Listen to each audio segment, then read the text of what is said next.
Hello everyone. So today I'll be showing you how you can create your own custom functions to within the Nightshark, and that will allow a lot of more flexibility into the when in terms of writing a script for your trading bot.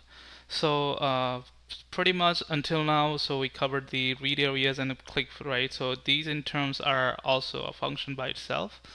So what the way you were able to use this was these came in prepackaged with the Nightshark, so you could just call in these functions. So, but to create a new functions for your own, what you can do is you can this is what the syntax is gonna look like. You're gonna start writing the name of the function, which is followed by the two um, small bracket, and then that's gonna followed by the curly braces, which is gonna include all the logics inside it. And to call in functions, you can just use function name and then the two small bracket, and that's how you can call the function. So, so these kind of functions actually allows you to create your own custom and whatever you need is based on your trading strategies, and that's about it. And then also the typically when we use the function is like, especially if there's a some logic or aspect that you feel like that's going to use it repetitively throughout your script, especially when we create a more advanced and complex script later down. Then that's when the functions really come in handy, because all you need to do would be just to implement the just to call in that once you implement it, and then whenever you need to change, you don't have to manually go step by step throughout the whole code and change everything. You can just change on this one aspect, and it's gonna do make it sort of like make changes all throughout the script. So, so for today, what we're gonna do is like we have our own uh, original demo logic. So whenever the PNL is gonna be greater than 10, or PNL is gonna less than -5, so we're gonna capture the profit for $10, and then we're gonna cut off our losses at $5. So in terms of that, what we can do is I've already pre-written our script for this. So here I've created an custom function named the exit condition. And what it essentially does is it goes and read all the areas, and then we store that on the area one. For this logic, we are only reading the area one, right? So it's gonna we stored this PNL variable, and then compare it against, and then we're gonna break the loop, and then the next step is gonna be what's gonna be followed by the closing of the position. So this so this logic actually gonna look like this when we actually implement the function, and this is our main loop. So again, this is also making our code more readable also, because what we essentially doing was clicking the buy point.a, which is our buy, and exit condition, which is wrapped around here.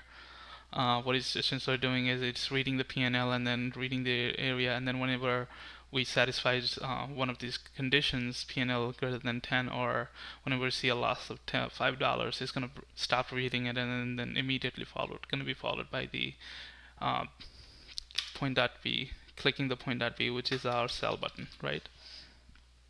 So I think one of the new things that you probably have not noticed would be this new thing, right? So this is actually an OR operator. The way you can use it would be it's essentially like in programming terms, if any of these conditions satisfies, it's gonna break the loop, right? We started the loop here, and it's gonna break it.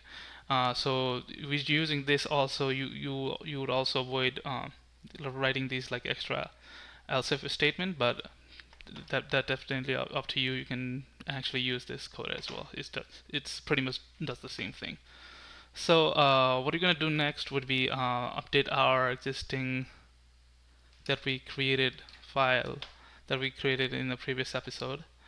Um, we're gonna update it. So it looks like I already updated it, but we can update it anyway.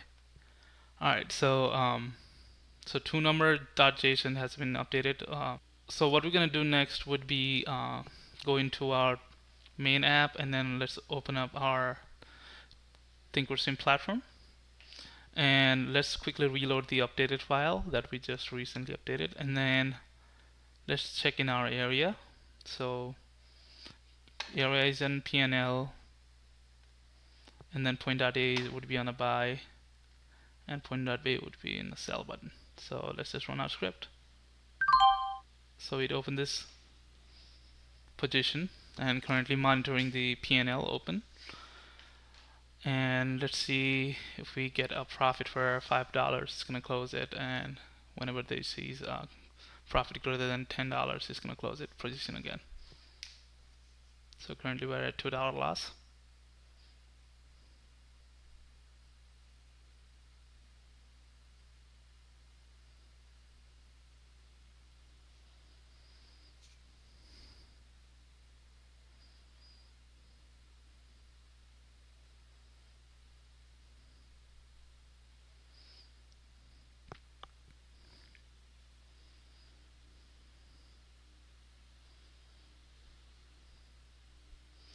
So it looks like it captured the profit of $11.74 right now.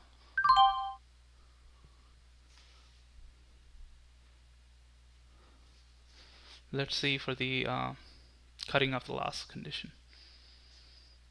I don't know if you're gonna see the negative $5 or not, but okay, there you go.